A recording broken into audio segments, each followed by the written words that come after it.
Pertama, setelah sejumlah sanksi diterapkan kepada Rusia. Bagi Indonesia, sanksi terhadap Rusia ini juga akan berpengaruh pada kesiapan tempur alutsista buatan Rusia. 3 matra di TNI diketahui sebagai pengguna alutsista buatan Rusia. Di Angkatan Darat terdapat heli serang Mi-35 serta heli angkut Mi-17. Keduanya merupakan peralatan tempur garis depan yang dioperasikan sejak tahun 2003. Di Angkatan Laut, Korps Marinir banyak menggunakan tank buatan Rusia, di antaranya BMP-3, BTR-50, dan PT-76. Tank-tank ini merupakan ujung tombak Korps Marinir dalam melakukan operasi amfibi. Sementara di Angkatan Udara, siapa yang tak mengenal jet tempur Sukhoi?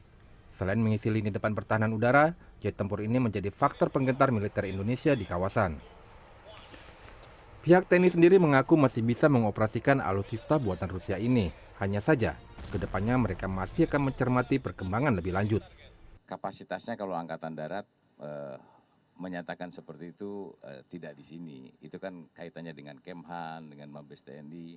Walaupun nanti memang sebetulnya kebutuhan kita kan dari angkatan masing-masing. Tetapi keputusan untuk pengadaan, untuk pengembangan alutsista itu kewenangan dari Kementerian Pertahanan. Secara operasional tetap kita gunakan, kita nggak pengaruh mau Rusia mau perang sama pun, bahwa alat itu kan istilahnya sudah kita beli dan sudah menjadi hak kita. Nah, namun tadi yang disanakan ke depan apakah bagaimana untuk mungkin spare part-nya ada kena embargo atau tidak, ya tentunya kita harus antisipasi hal yang seperti itu. Di dalam hal perawatan pesawat ini kita lakukan tidak jangka pendek. Jadi beberapa suku cadang sudah kita beli dari beberapa waktu yang lalu. Untuk ke depan kita sama-sama mencermati keadaan. Sanksi terhadap Rusia ini sebenarnya bukan baru kali ini terjadi. Sudah sejak lama, Amerika memberlakukan sanksi yang disebut Countering America's Adversary Through Sanction Act atau CAATSA. Dengan akta ini, bank-bank asing akan diberikan sanksi jika membiayai pembelian alutsista buatan Rusia. Indonesia pun terdampak dari akta ini.